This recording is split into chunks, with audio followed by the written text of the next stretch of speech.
Alors là, mes études, non, en aucun cas.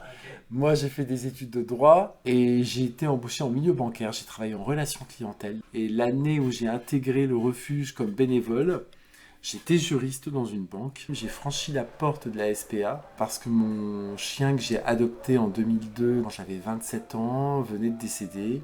C'est un peu ce qui m'a conduit ici. Moi, je veux bien passer. C'est qui a vu Pastéis? Bah, j'étais pas là, il y a Annabelle qui a parlé après, mais faut que ça aille au parc pour tester la chaîne. Bah toi commence par Nuggets et moi je vais reprendre ça. Il y a quelqu'un qui sera là pour le balai?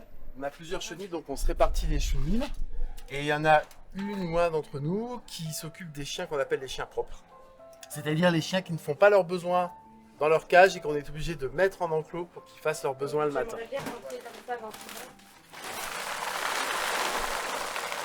J'ai été bénévole avant de devenir agent animalier. Quand j'ai fait ma première journée de bénévolat, j'avais beaucoup d'appréhension. Puis un jour, un agent animalier, Olivia, me dit Fabien, tu peux aller me remplir cet arrosoir? Puis je vais remplir un arrosoir d'eau pour remplir des gamelles d'eau. Puis là, j'ai senti une fulgurance de bonheur ici. Et je me suis dit, qu'est-ce qui se passe là? Je n'ai pas cette fulgurance quand je travaille sur mon ordinateur à la banque devant mes dossiers. Et à 45 ans, j'ai lâché BNP Paribas, j'ai pris un congé de reconversion. Et voilà, et on m'a ouvert la porte ici parce qu'on me connaissait, parce que je connaissais les chiens, que je connaissais l'équipe. Alors que tu vois, j'avais pas de formation particulière. Les agents animaliers font le nourrissage, le nettoyage, les désinfections, les placements, les adoptions. Les animaux qui arrivent au refuge sont soit des animaux abandonnés directement par leur propriétaire, soit des chiens arrivés de fourrière animale qui ont fait un délai fourrière avant d'être transférés en refuge dans l'optique d'adoption. N'oubliez jamais que quand vous venez adopter un chien, vous avez une place qui se libère pour un chien qui attend en fourrière ou qui attend en abandon. En fait, tous nos loulous sont soit adoptés dans nos murs, soit ensuite transférés dans d'autres structures pour avoir la chance d'être peut-être adoptés dans un autre environnement. Donc vous savez qu'en fait, vous avez un délai de réflexion de 7 jours avant de pouvoir adopter un animal. Oui, oui. Non, moi je peux quand même vous le présenter. Oui, bien sûr. On va faire connaissance. Klaus, il est gentil. Voilà. Simplement, c'est du croisé fox. C'est un loulou qui se laisse entendre. Il nous est arrivé de fourrière animale, donc je n'ai aucune information sur son passé. Mais c'est un loulou avenant, attachant. Les gens veulent adopter des animaux qui soient immédiatement propres, avenants, parfaits, câlins, non craintifs, éduqués. Et en fait, des chiens de refuge, ça ne peut pas être le cas. Des chiens de refuge nécessitent une éducation, une rééducation. Ils ont vraiment besoin de patience, de compréhension. Il faut que les gens s'investissent, soient prêts à attendre plusieurs semaines avant que le chien se sente bien chez lui. Généralement, on dit même qu'un chien se sent bien dans ses pattes, dans son nouveau foyer, après 3 mois d'adoption.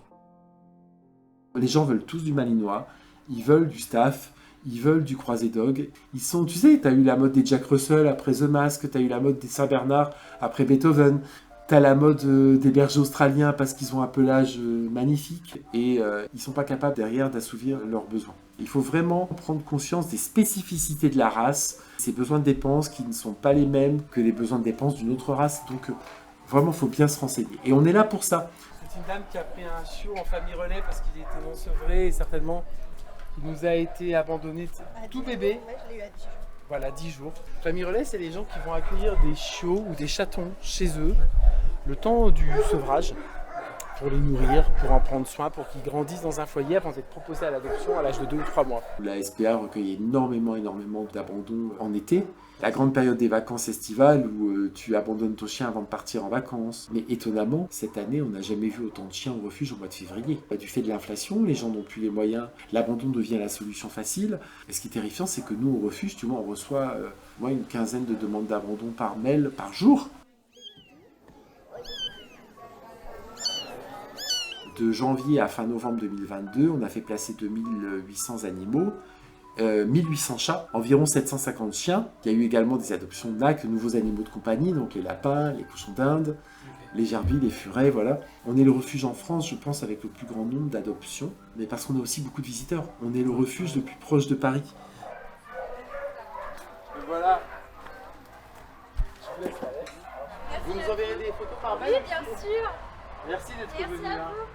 Je ne sais pas si ça va le faire, mais c'est une chienne qui nous a été abandonnée et qui dépérit au refuge depuis son entrée en décembre chez nous. Elle est très sociable avec les autres chiens, donc on la met beaucoup avec les autres chiens. C'est une chienne qui a vécu 1 an avec sa propriétaire qui a dû être hospitalisée, donc elle nous l'a abandonnée. En fait, elle n'arrive pas à évoluer correctement chez nous, donc Salsa, il faut qu'elle parte du refuge. Avec des gens qui ont déjà un chien parce qu'elle est sociable, que ça l'aidera énormément d'avoir un chien bien dans ses pattes pour s'approcher. Souvent, des familles souhaitent un 2e chien. Le chien va pas forcément avoir envie d'un autre pote.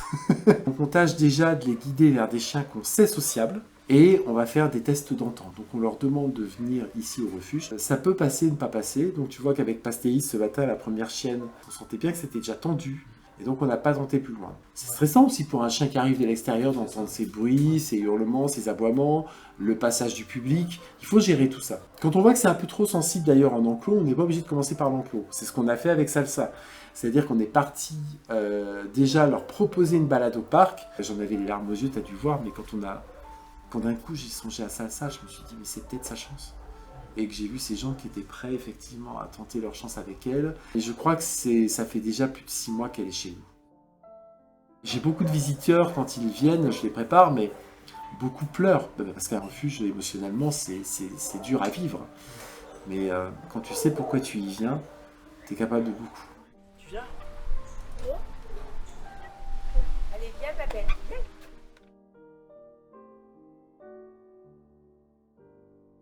Il y a une auteure, Valérie Perrin, qui a écrit un roman qui s'appelle 3, que j'ai adoré lire. Et elle dit souvent que la première fois qu'on vient dans un refuge, on chiale un bon coup, mais ensuite ça passe. Parce qu'en fait, le pire, c'est de ne pas venir et de ne rien faire. Voilà, tout simplement.